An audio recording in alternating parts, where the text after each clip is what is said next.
1946 সালের 2রা সেপ্টেম্বর পাবনা থেকে বিহারের সাঁওতাল পরগনার দেওঘর বৈদ্যনাথ ধামে দয়াল ঠাকুর সপার্ষদ উপস্থিত হন।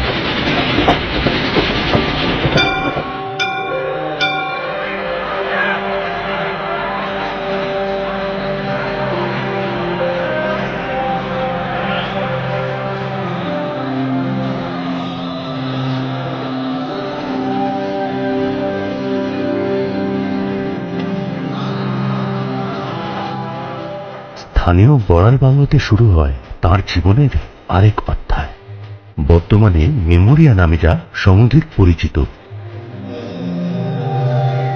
আশ্রমের প্রতিষ্ঠা ও মানুষের কল্যাণের জন্য শুরু হয় তার নিরলস কর্মপ্রচেষ্টা।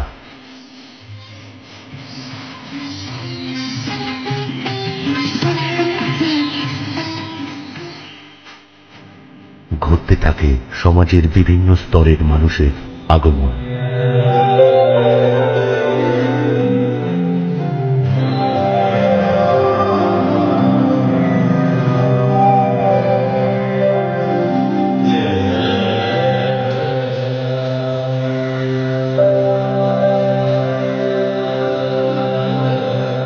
শুধু এদেশে নয়, সুদূর পাশ্চাত্যের মানুষেরাও ঠাকুরের এই আধ্যাত্মিক মতবাদে আকৃষ্ট হতে শুরু করেন।